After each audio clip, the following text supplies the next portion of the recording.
Welcome back. All right, so 5 games tonight. The first one I'm going to review doesn't have much in the way of scoring. The other 4 do. And some exciting play, some incredible shifts in momentum tonight in these games as well. But let's go ahead and start off with 2 teams that come into tonight playing pretty well. The San Jose Sharks and the New York Rangers. So it's Hill versus Shesterkin. So Hill starts the second game in 2 nights. Looked fine. Early Sharks forecheck. Strome tests Hill. That's saved and held. Gregor with a goalie interference call. The Rangers get the power play and they score on it. It's Strome from Fox and Zibanejad at 6:03. There you go. All done. No. Bonino nearly answers on the next shift. Hill denied Gauthier 2-on-1. Gauthier end-to-end. He's denied again. Gauthier had a really good first period. The Rangers with a 3-on-2. Middleton defends that. Lindgren fires one wide. Some good back and forth action there. With 2:21 left, the Sharks get a power play. Couture fires one wide. They definitely needed more shots. They weren't getting. And the power play comes to an end. Second period, quiet start to the period. Not very many shots getting through. Both defenses keeping the other team to the outside. Carlson with a shot. Igor makes the save there. Hill denied Kreider as the Rangers press. Meyer had a rush chance, was saved. LeBanc was denied. Igor was a wall at this stage of the game. Rangers get a power play. Hill saves a Zibanejad deflection, and that power play is killed off. LeBanc then with a break, he fires wide, and in the last minute, Bonino nearly gets one. Bonino red hot coming into this game, right, after being ice cold for a long time. So third period, both defenses break up some early rushes either way. The Rangers get their third power play. Kreider couldn't bury one because Milosh wouldn't allow it. Sharks kill it off. There were no actual shots that hit the net during that power play. Then there's a net crash by the Sharks, although they didn't touch Igor. So Shesterkin's down on the play. To me, it looked like he hyperextended something in his leg. It might be a groin. We'll see. I haven't seen yet what the report is, but it didn't look good. So things get kind of scrappy with that, but he exits, and Georgiev would go in. Hedl then with a rush chance. Hill makes the save. Panarin was robbed on a cross-crease pass. And the Sharks not getting opportunities on Georgiev. So when you get the goaltender switched out like that, of course, the goalie isn't allowed to warm up. And yeah, the Sharks weren't able to take advantage. The Rangers had control of the puck a lot after Shesterkin went out. Pressed by the Sharks then, with 9:16 left, they get a power play out of it. There was a shorthanded chance for Trouba. He fires wide. Then there's a shorthanded 2-on-1, which was defended. And the power play comes to an end with the best opportunities actually belonging to the Rangers. Trouba drills one off the side of the net. Kakko, they talk about Kakko a lot. I'm going to talk about him here. I know he's not on the board. There's no points for him. Kaapo Kakko's game has improved so much. And it's the two-way game and his ability to steal the puck that's really standing out right now too.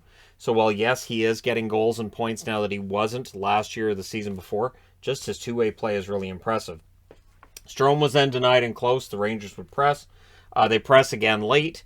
And this means that San Jose can't pull Hill when they want to. They didn't get him out until there were 55 seconds left. And they weren't able to get one. So the Rangers win. They go to 15-4-3 with the 1-0 victory. San Jose drops to 13-10-1. The shots were 10 apiece in the first, 7-6 San Jose in the second, 11 apiece in the third. Final shots 28-27 for San Jose. Power plays, San Jose 0-2, Rangers 1-3. The hits 22-14 for the Rangers. Aiden Hill, 27 saves on 28 shots. Shesterkin, 19 saves on 19 shots. Georgiev, 9 saves on 9 shots in relief. They share the shutout. So, for newer fans to the league, when it's 2 goaltenders that have the shutout, neither one gets it on their record. It's the same as baseball. If a guy comes out during a shutout, nobody actually gets the shutout. But they share it, and in the record books, it'll show as a shared shutout.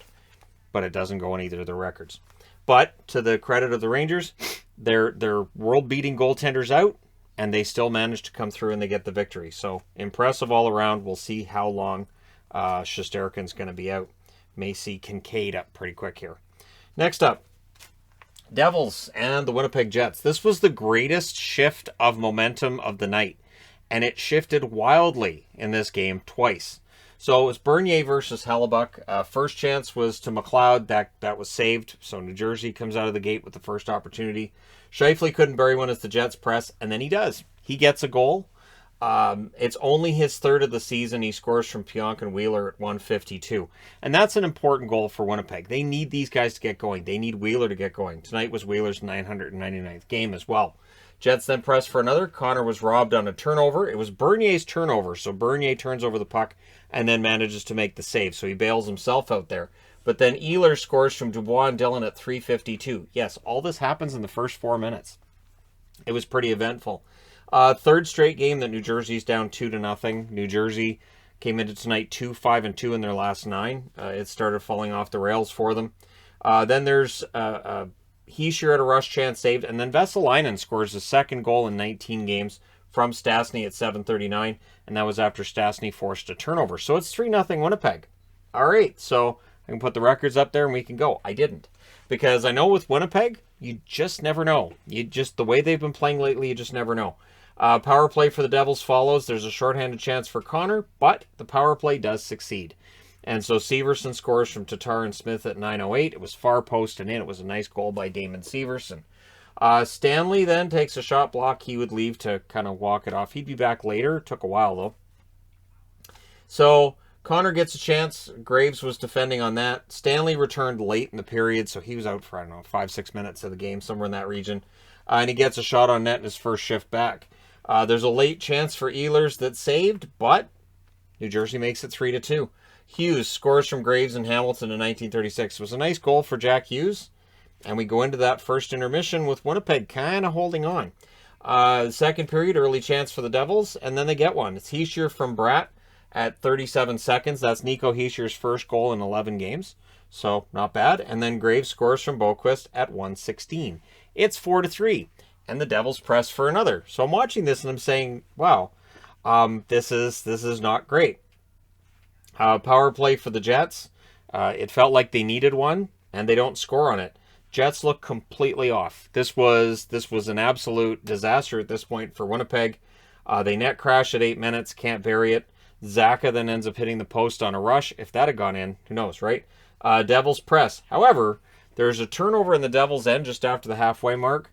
Dubois gets it over to Ehlers. Ehlers buries it at 10:39. So that makes it 4-4. And then the momentum shifts. The Jets get a power play. They're unsuccessful on it. Their power play would eventually break through, but not on that one.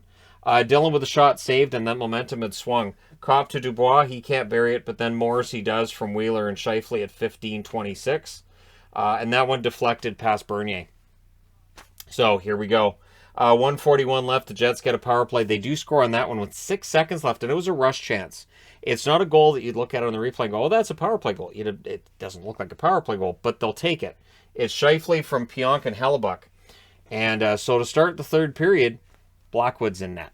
So Bernier was done for the night. Early jump, though, for the Jets. Svechnikov backhands one wide. Pionk had a shot that was saved.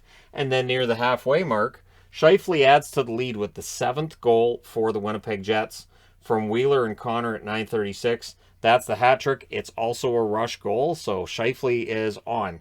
He takes his goals from 2 to 5 in one night. He more than doubles his totals, and he's back. Devils then get a power play with 8:02 left, but there was a shorthanded chance for Lowry. He fires wide. A post then for Zaka. The power play was good, but it's killed off. 5:47 left. The Jets get a power play. We then get a shorthanded break for Kuokkanen. Pionk defends on that. The Devils did kill it off. And the power play, the physical play was increasing at this point. The Devils pretty frustrated with what's been a really rough last 3 weeks for them, right? Lowry would score from Stanley and Harkins at 16:33. And it was credited to Stanley at the time, but I'm pretty sure Lowry tipped it. So if they didn't change it to Lowry, I'm surprised. But to me, it looked like it was a Lowry tip in front. So we'll see. It may still be Stanley's goal. It's all fine. 8-4 is your final score. That's the important part. 11-8-4 now is the record for the Jets. The Devils dropped to 9-9-4. This is a tough one. Shots in this one were 12 apiece in the first, 20-14 Winnipeg in the second. Defense wasn't really a thing. In the third, New Jersey outshoots Winnipeg 11-8. Final shots 40-37 for Winnipeg. Power plays 1 for 2 for New Jersey, 1 for 4 for Winnipeg. The hits were 30-20 for the Jets. Bernier saves 26 out of 32, and Blackwood saves 6 out of 8. So the goaltending, which for New Jersey looked like it'd be really strong at the start of the year, the numbers haven't been there. And again, I think that reflects the defense as well. Hellebuck saves 33 out of 37. He looked shaky during this period here from 19:36 of the first period to 1:16 of the second, but recovers, and the Jets bailed him out. All right, let's go ahead and change boards. Okay, so this was ugly. Brossoit versus Vejmelka for the Vegas-Arizona game. Vegas presses at 2.5 minutes. Marchessault with a net drive that wouldn't go. Vegas was getting zone time, needed shots. Hayden then had a net drive that was saved at the Vegas end. But then Marchessault opens the scoring from Raw and Smith at 6:58. To Arizona's credit, they would score less than a minute later, and it's Boyd scoring from Keller and Kessel at 7:51. So Boyd with 4 goals already this year. Shots favored Arizona. Zone time favored Vegas. Pressed by Vegas at the half. They get a power play. Theodore had a shot that was saved. Good power play, and then it scores. Pacioretty. He scores from Theodore and Dodonov at 13:53. Vegas presses for more now that they're ahead. Mayo had a shot that was saved. The Coyotes would press. And in the last minute, they press again, but they take a penalty. So they take an offensive zone penalty. Second period, the Coyotes would finish the kill to start that period. And then they get their first power play soon after. It was not a good power play. They end up with 2 shots on it, but it was not a good power play. The Coyotes go back to the power play. It also wasn't good as Stevenson scores shorthanded from Smith and Pietrangelo at 7:17. And then after Pacioretty comes out of the box, right out of the box, he gets a goal from Stone at 8 minutes and 12 seconds. 4-1 for Vegas. Dzingel was in the room after the hit from Pacioretty. O'Brien, it looked like maybe he'd lost a blade, and then there was a replay that showed maybe a skate had cut him, but he was back in the third period, so I'll go ahead and say, yeah, he just lost a blade and had to get his skate fixed. Linesman pushed him over towards the bench. It's always funny when that happens, when the officials do that. Dzingel does return to the game. Amadio then scores from Carrier and Haig at 12:47. And then Vegas just, there's no mercy in this. Dodonov scores from Janmark and Coughlin at 15:08. And then there was a post for Riley Smith after that. So, man, 6-1 after 2. Third period, Coyotes pressed at 3 minutes. Brossoit then lost a blade, so he got helped over to the bench to get that fixed. What is it with blades right now in the NHL? Did they change manufacturers in the offseason? Like, it's weird. Just seems like we're seeing a lot of guys losing blades right now. Coyotes were still leading in zone time. This is fantastic. It's a 6-1 lead for Vegas, but if you look at the offensive zone time, it favors Arizona, which is why I think offensive zone time, which is tracked on all these games, it's bizarre to me because I don't think it tells you quality zone time.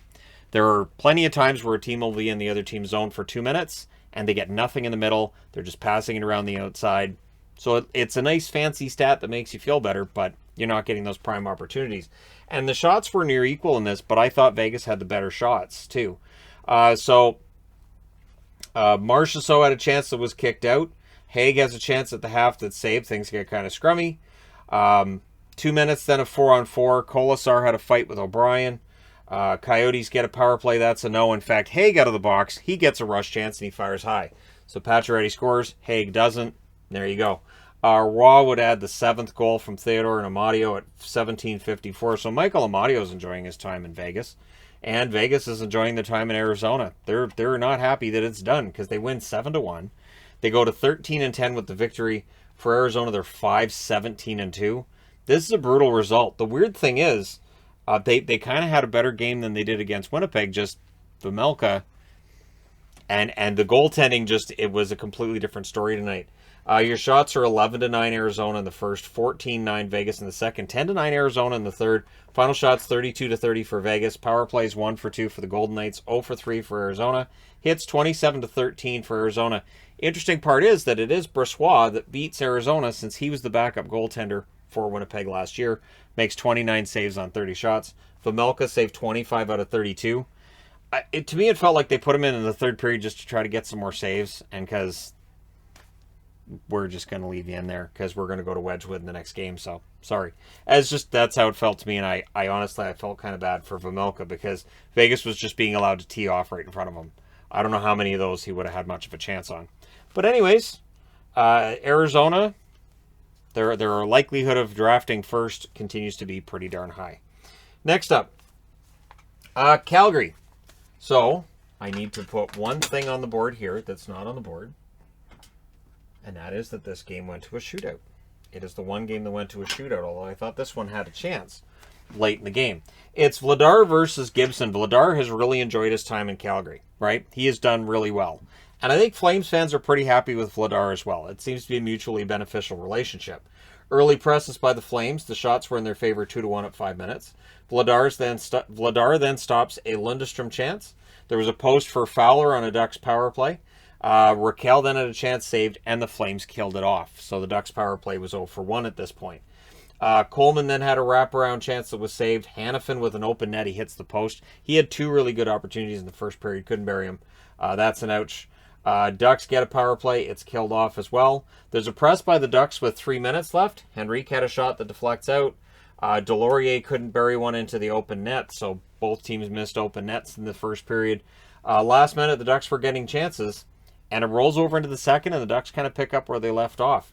They had an early press, and Milano scores, so he stays hot from Manson and Zegras at 54 seconds, and it was on a rebound as well. So not much of a chance for Vladar there. Henrique then couldn't bury on a turnover, and Coleman on a nice rush opportunity. He scores from Monahan and Lewis at 3:49. The Flames then get a power play. Really strong penalty kill for the Ducks on that one. It only allows 1 shot, and that was the only power play that the Calgary had tonight. Lindholm then scores from Gaudreau at 10 minutes and 20 seconds. It was a rush goal. Nice pass there. And that's, of course, the Calgary Lindholm. There was a Lindholm as well, of course, on Anaheim. Well, oddly, I don't really think... I just think about it now, just looking at the board. I'm like, great, there was a Lindholm on both teams. Make sure you mention it. Because people might get confused and might think, did Lindholm get traded? Both fans, right?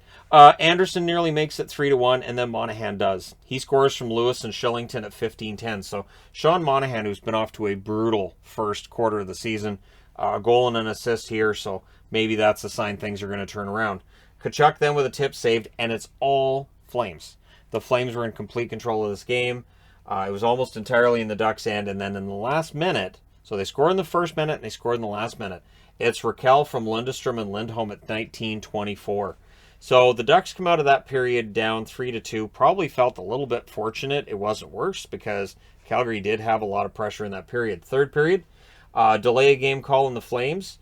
That was Goodbranson's penalty, so Ducks get the power play, and Lettieri scores from Zegras and Drysdale at 2 minutes and 4 seconds. So power play marker there.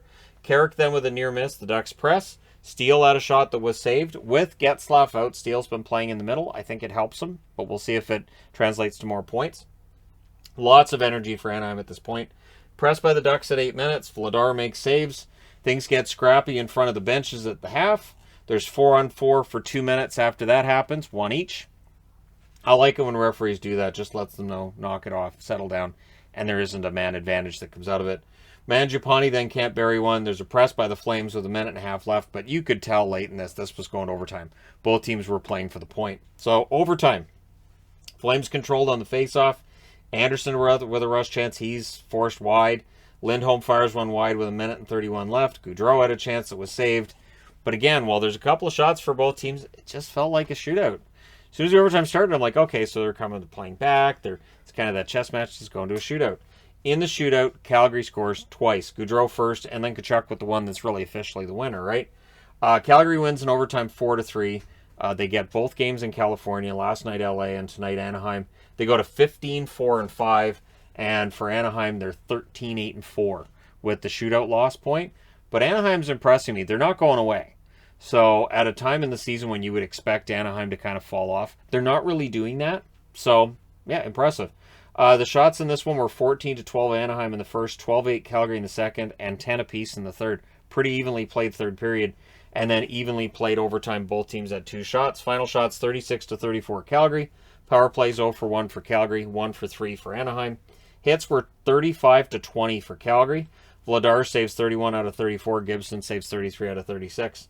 So he allowed some goals in here, but Gibson was solid outside of that. And yeah, I think the Ducks are probably happy that they came back and they got the point, kicking themselves for not getting the extra one. And for the Flames, they should be pretty happy tonight because of what happened on the other part of the board here. Edmonton in against Seattle. And Seattle played a perfect 40 minutes, I thought. And then the third period, it's nail-biting time. So it's Skinner versus Grubauer. 49 seconds in, Yanni Gourde scores from Donato. Yeah, the ice is still wet, and he scores the goal there. Oilers press. Grubauer saves. Russell then with a blast that was saved, and it looked like maybe the Oilers were taking over a little bit. Wenberg and Johansson then had shots that were saved at the other end, and yeah, the Oilers weren't taking over. The shots were 8-3 for Seattle at 5 minutes. The Oilers get a power play, and almost immediately they score on it. It's Draisaitl from Nugent-Hopkins and McDavid at 6:41. That's the first goal Draisaitl's had in 3 games. No panic there. Larson, though, would restore the lead for the Seattle Kraken against his former teammates from McCann and Donskoy at 10:38. So Donskoy continues to get assists. He's not allowed to get a goal. It's not allowed to happen. Johansson then with a wraparound wouldn't go. The assistant coach for Seattle, Paul McFarland, I believe they said it is, he gets hit with the puck. Didn't even put his iPad down or his yeah, he was still looking at video footage while he's got blood coming out of his forehead. So there you go. Donskoy then with a chance that was saved. Some good back and forth action. Grubauer denies Puljujarvi. Ryan Nugent-Hopkins forcing turnovers. Very good two-way forward. Honestly, it's kind of a surprise if you watch a lot of Ryan Nugent-Hopkins hockey that he has never had the Selke, but maybe this is the year. Maybe it'll happen. 1:36 left. The Oilers get a power play, and then we end up with 1:22 of 4-on-4 when that power play is ended with an Oilers penalty. So in the second period, early on, Sevier had a shorthanded rush, and it was shorthanded just barely. It had been 4-on-4, and then it's shorthanded by the time he gets the shot that was saved, and everything all gets killed off. Alexiak with a blast that was saved, and they press. Seattle had opportunities. They get a power play. McCann had a blast that was saved. Good cycle on the power play. Appleton has a shot that's saved, but the Oilers do kill it off. Transition plays are big for the Oilers. One thing about an Edmonton game, you can see them get pinned down for 1.5, 2 minutes in their own zone, and then they get the puck, and it's in the other net 15 seconds later. Maybe 10, maybe 6. It just feels like you can have them pinned down, and then they get that one opportunity, and they hurt you with it. So Bouchard misses one high, and then his next opportunity he didn't miss. It's Bouchard from Nugent-Hopkins and Puljujarvi at 8 minutes and 12 seconds. That is the 500th point in the career of Ryan Nugent-Hopkins. Again, one of the more underrated players in the league. Niemelainen then, they were talking a lot about him and his shot blocks and how impressive he was in his physical play. I got to agree. I thought he had an impressive game tonight. You could see with Edmonton's blue line, there's a lot of inexperience there as well, which I think Seattle took advantage of at times. Seattle had a 4-on-2. Skinner makes the save, but then Blackwell gets a goal from Lind and Sheahan at 13:06 to put Seattle back in the lead. That is Cole Lind's first point, and so they're up.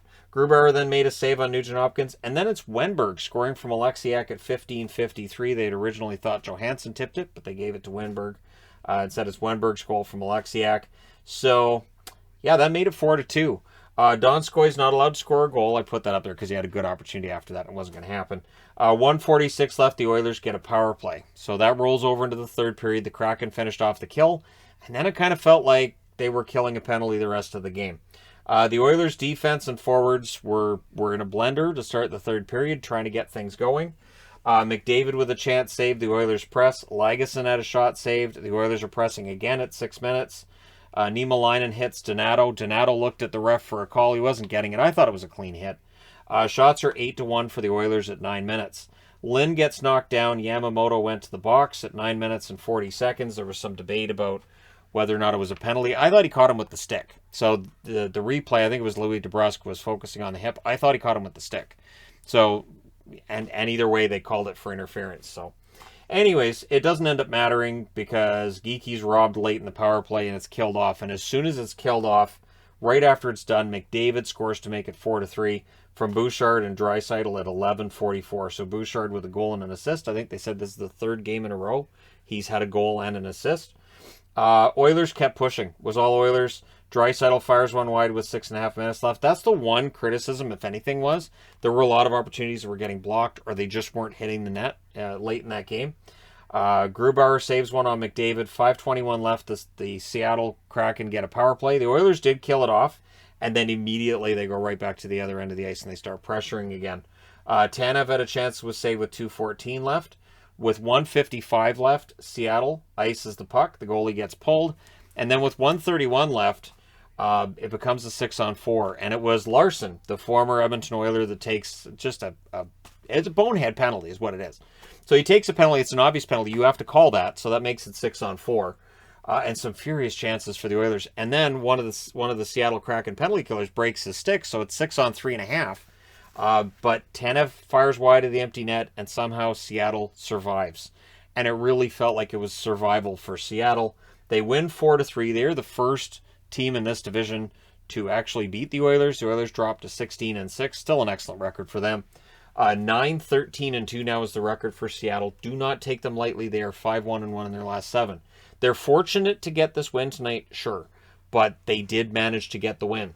So your shots in this game: 14-13 Seattle in the first, 10-5 Seattle in the second. They did so well in the second, and in the third, Edmonton does outshoot them 14-10. Final shots 34-32 for Seattle. I'm honestly surprised the shots are that close. Felt like it was an Edmonton power play most of that period. Power plays, Edmonton goes 1 for 4, so that's way lower than their normal. Seattle 0 for 4 on theirs. The hits 19-16 for Seattle. Skinner saves 30 out of 34. Grubauer saves 29 out of 32. And again, Grubauer is slowly building up his save percentage. He's slowly building up his win totals as well. And he's getting back to being not necessarily the one we saw in Colorado last year, but at least a competent starting goaltender for Seattle, which was how they got into this mess with their record. They weren't getting saves when they needed them. Now they are. So they survive. I don't know if they'll beat them the next time they meet the Oilers again on, I think it's December 18th. That one will be in Seattle as well. Edmonton it feels like they're a team that when they lose, they'll come back and destroy you like 8-0 next time. But we'll see what happens. So there you go. Let me know your thoughts in the comment section below regarding these 5 games. Don't forget to hit like and subscribe if you're browsing your way through. You just happened upon this video. Thank you guys so much for watching, for all your support. I will talk to you again soon.